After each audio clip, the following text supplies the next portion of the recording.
Baik, Assalamualaikum warahmatullahi wabarakatuh. Shalom, Om Swastiastu, Namo Buddhaya. Jadi kami dari kelompok 100 akan mempresentasikan PowerPoint kami yang berjudul Analisis Masalah dari Perusahaan BSI dengan menggunakan ITSM. Berikut ini adalah anggota dari kelompok kami yang dimulai dari Zulfan Nazmi Salsabila, Anissa Akram, Anuma Yurada Sasti, dan Tasya Amanda Bahri. Kemudian berikut ini latar belakangnya yang sudah dijelaskan pada pertemuan awal. Kemudian profil singkat perusahaan, visi dan misinya, terus rumusan masalah yang kami bawa, solusi sementara dari kami, kemudian ada pendekatan 4 dimensi, roadmap dari tugas tahap 2 kami, kemudian ada perbaikan layanan. Di sini akan dijelaskan mulai dari teman saya.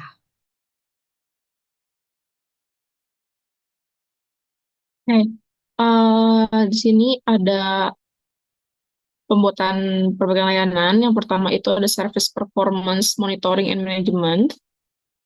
Eh, jadi ini ini tuh untuk mengimplementasikan pemantauan performa layanan secara real time dan ini juga termasuk untuk memantau penggunaan sumber daya seperti CPU, memori, dan bandwidth pada sistem untuk mengidentifikasi bottleneck. Untuk automated alerts-nya bisa menggunakan alat monitoring yang mengirimkan peringatan otomatis saat performa aplikasi turun di bawah ambang batas tertentu. Dan contoh ambang batasnya yaitu ada waktu respons lebih dari 2 detik untuk aplikasi tertentu, ada bandwidth mencapai penggunaan 90% dari kapasitas total, dan ada jumlah error log meningkat lebih dari 50 dalam 1 jam. Dan ketika ambang batas tercapai atau terlampaui, sistem monitoring secara otomatis mengirimkan notifikasi kepada tim terkait agar tindakan preventif dapat segera dilakukan. Dengan ini, tim dapat meminimalkan dampak negatif seperti lag atau downtime. Selanjutnya bisa dilanjut oleh teman saya. Baik, berikut ini adalah Capacity and Performance Management. Berikut ini evaluasi kapasitas infrastruktur untuk memastikan bahwa server storage dan komponen lain cukup kuat untuk menangani permintaan pengguna. Di sini akan ada load balancing, di mana akan dipastikan bahwa mekanisme pembagian beban yang efektif jika pengguna meningkatkan secara signifikan. Nah, berikut ini ada beberapa alur kerja dari Capacity and Performance Management. Yang pertama itu pasti kita mengidentifikasi kebutuhan kapasitas dan kinerjanya, di mana dimulai dari menginput sebuah data kebutuhan bisnis seperti tren pertumbuhan penggunaan atau aplikasi. Nah, aktivitas yang dilakukan itu seperti menganalisis beban kerja saat ini. Kemudian outputnya itu berupa dokumen kebutuhan kapasitas dan kinerja. Yang kedua adalah pemantauan kapasitas dan kinerja, di mana inputnya itu berupa data real-time log system, kemudian aktivitasnya itu adalah konfigurasi alat monitoring, serta outputnya adalah laporan pemantauan kapasitas dan kinerja. Yang ketiga adalah analisis dan perencanaan kapasitas. Nah, di sini akan diberikan berupa laporan pemantauan ataupun perhitungan penggunaan. Nah, aktivitasnya itu seperti analisis tren historis. Kemudian untuk outputnya itu akan ada rencana kapasitas atau capacity plan. Kemudian yang keempat adalah implementasi plus, di mana inputnya rencana kapasitas atau persetujuan anggaran dan manajemen pengurangan outputnya itu berupa yang telah diperbarui. Kemudian ada kinerja atau performance testing, di mana inputnya itu berupa infrastruktur atau aplikasi yang telah diperbarui, lalu aktivitasnya itu pengujian beban, serta outputnya itu juga laporan pengujian kinerja. Dan yang terakhir adalah evaluasi dan optimalisasi berkelanjutan, itu berupa laporan hasil uji kinerja, feedback pengguna, dan aktivitasnya itu adalah identifikasi potensial optimasi lebih lanjut. Terus outputnya adalah sistem yang lebih optimal dan sesuai kebutuhan bisnis. Kemudian dilanjutkan yaitu adalah incident management. Jadi incident management itu adalah tingkat respon dan resolusi insiden dengan membuat prosedur penanganan cepat untuk masalah lag. Nah, prosedur ini tuh harus mencakup langkah-langkah mitigasi seperti restart otomatis atau pengalihan beban server cadangan. Nah, ini adalah alur kerja incident management. Dimulai dari yang pertama itu adalah penerimaan insiden, dengan inputnya itu berupa insiden terkait lag atau downtime dilaporkan oleh pengguna sendiri. Kemudian aktivitasnya itu adalah mencatat insiden, kemudian outputnya itu insiden. Yang kedua itu adalah klasifikasi dan prioritas, di mana inputnya itu insidennya tercatat, kemudian aktivitasnya adalah menentukan kategori insiden, dan outputnya itu adalah insiden diklasifikasikan. Nah, yang ketiga adalah mitigasi cepat. Di sini inputnya berupa insiden terkait lag atau downtime, terus aktivitasnya itu bisa melakukan seperti restart otomatis, pengalihan beban, serta penyelamatan sementara. Dan outputnya itu adalah insiden ke penyelesaian sementara. Kemudian yang keempat adalah diagnosa dan identifikasi insiden yang telah mitigasi sementara. Aktivitas itu pasti menggunakan alat monitoring dan log untuk mengevaluasi penyebab utama lag atau downtime. Yang kedua adalah memeriksa sistem secara menyeluruh. Kemudian outputnya itu adalah penyebab masalah lag atau downtime itu pasti kita ketahui. Kemudian RCA atau root cause analysis berupa inputnya itu adalah informasi terkait masalah lag. Kemudian aktivitas yang bisa kita lakukan itu adalah menganalisis pola masalah yang terjadi berulang kali untuk mengangkat penyebab, serta yang kedua adalah mewawancarai pemangku kepentingan dan menganalisis log untuk mengetahui apakah ada kesalahan manusia atau kekurangan dalam prosedur. Yang keenam adalah solusi jangka panjang dan resolusi insiden, sehingga inputnya itu adalah hasil dari RTA yang identifikasi penyebab insiden, aktivitasnya implementasi solusi jangka panjang, serta menguji memastikan bahwa solusi baru menyelesaikan masalah lag. Nah, outputnya insiden diselesaikan solusi permanen. Kemudian yang ketujuh adalah penutupan insiden dan umpan balik. Jadi inputnya itu adalah insiden yang sudah diselesaikan dengan solusi permanen. Terus aktivitas yang dilakukan itu verifikasi bahwa masalah sudah teratasi. Terus outputnya adalah insiden tuh akan ditutup dengan dokumentasi yang lengkap. Kemudian yang kedelapan adalah evaluasi proses. Jadi evaluasi proses ini akan memiliki dua laporan insiden yang telah diselesaikan. Aktivitasnya itu adalah analisis kejadian lag atau menemukan area yang perlu diperbaiki, dan outputnya adalah prosedur dan sistem ditingkatkan untuk mengurangi insiden lag atau downtime. Nah, untuk selanjutnya akan dijelaskan oleh teman saya. Baik, yang keempat itu ada problem manajemen. Jika masalah ini sering terjadi, kategorinya sebagai problem, bukan hanya insiden. Problem manajemen bantu solusi permanen agar insiden serupa tidak terulang. Flowchart dari problem manajemen. Yang pertama itu identifikasi masalah atau problem identification.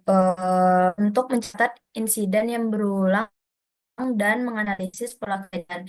Jika masalah serupa terjadi lebih dari sekali, kategorikan sebagai masalah, bukannya insiden. Yang kedua, ada penilaian dan klasifikasi masalah atau problem assessment dan and classification. Ini untuk menentukan prioritas masalah, masalah tinggi, menengah, atau rendah. Dan untuk kategori masalah untuk mengidentifikasi akar penyebab yang mungkin.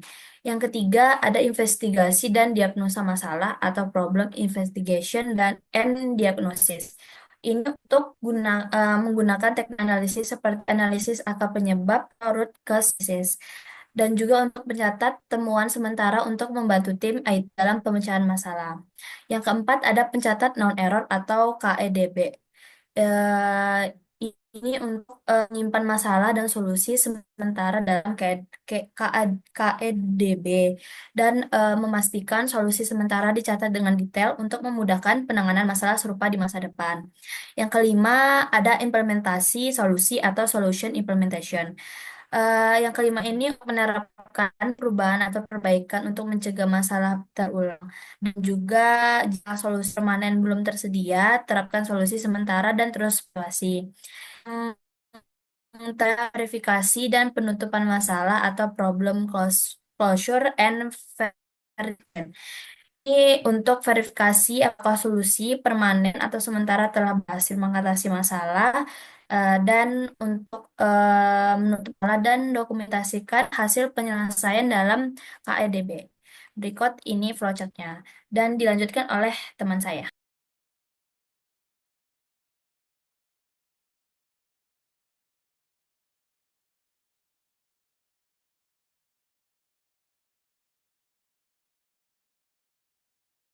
Selanjutnya di solusi sementara ada change and implement.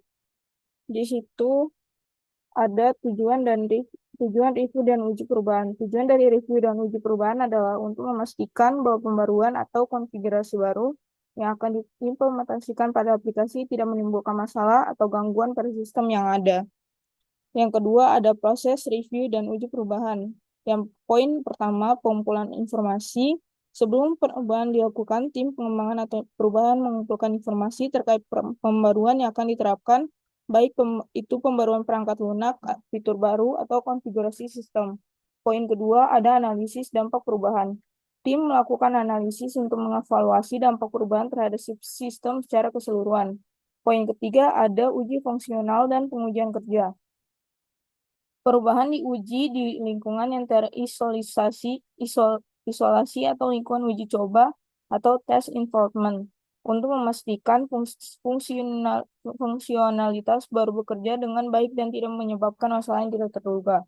Poin keempat ada pengujian keamanan. Sebelum implementasi, pengujian keamanan dilakukan untuk memastikan bahwa pembaruan atau konfigurasi baru tidak membuka celah keamanan atau mengurangi tingkat perlindungan data dan sistem yang ada. Dan poin yang terakhir ada uji pengguna atau uji integrasi. Uji pengguna memastikan bahwa perubahan atau fitur baru mudah dipahami dan digunakan oleh pengguna akhir. Selanjutnya ada schedule maintenance. Gambaran umum dan alurnya ada penjadwalan pemeliharaan. Jadwalkan waktu yang tepat. Pemeliharaan sistem dilakukan pada waktu yang tidak mengganggu produktivitas pengguna. Biasanya pemeliharaan dilakukan pada waktu off-peak atau jam-jam di luar jam kerja utama untuk meminimalisir dampak terhadap pengguna. Poin kedua ada komunikasi dengan pengguna. Pengguna diberitahu sebelumnya mengenai jadwal pemeliharaan dan dampak mungkin terjadi. Hal ini dapat dilakukan melalui email, pembaruan aplikasi, atau saluran komunikasi lain yang relevan. Poin ketiga ada penerapan pembaruan. Pembaruan dilakukan selama jendela pemeliharaan yang sudah dijadwalkan. Tim TI atau pengelola sistem akan melakukan pembaruan perangkat lunak, pembaruan konfigurasi, atau perubahan sistem lainnya sesuai dengan prosedur yang telah diuji sebelumnya. Dan poin yang terakhir ada pengawasan pasca implementasi. Setelah perubahan diterapkan, sistem harus dipantau untuk memastikan bahwa tidak ada masalah yang muncul setelah implementasi. Jika ada masalah, tim pengelola dapat segera melakukan rollback atau perbaikan lainnya. Yang kedua ada pengelolaan risiko dan pemulihan. Di poin pertama ada pengelolaan risiko, yaitu selama proses perubahan risiko harus dilakukan dengan baik. Ini termasuk membuat cadangan data dan sistem memastikan pemulihan cepat jika terjadi masalah setelah implementasi. Yang poin kedua ada pemulihan bencana. Sistem harus memiliki rencana pemulihan bencana untuk memastikan bahwa jika ada kesalahan kritis, aplikasi atau layanan dapat dipulihkan dengan cepat, minimalkan dampak bagi pengguna. Yang ketiga ada dokumentasi. Semua perubahan yang dilakukan hasil uji dan proses pemeliharaan harus didokumentasikan dengan baik. Dokumentasi ini akan digunakan untuk referensi di masa depan dan untuk memastikan bahwa pembaruan yang telah dilakukan dapat dilacak dan dipahami oleh seluruh tim. Selanjutnya ada di functional improvement yang akan dijelaskan oleh teman saya.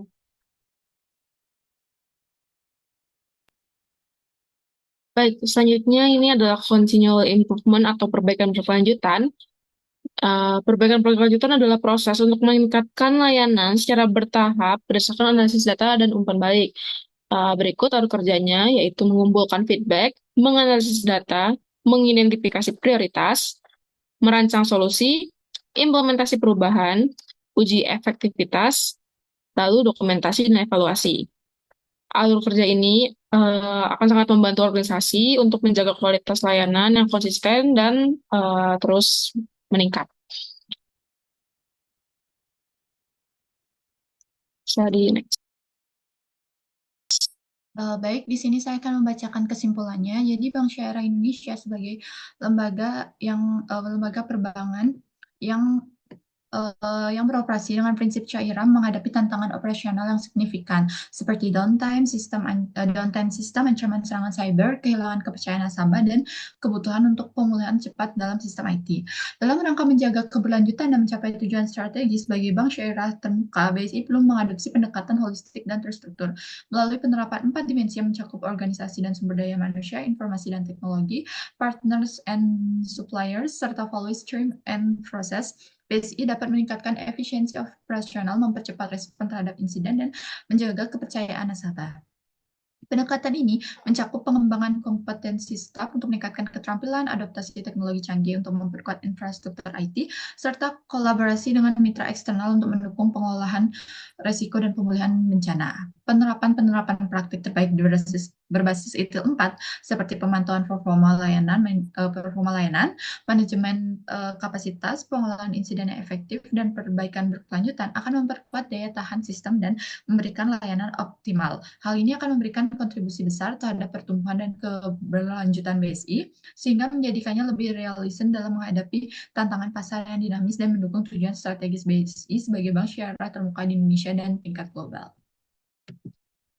Berikut ini daftar pustakanya. Kemudian, terima kasih.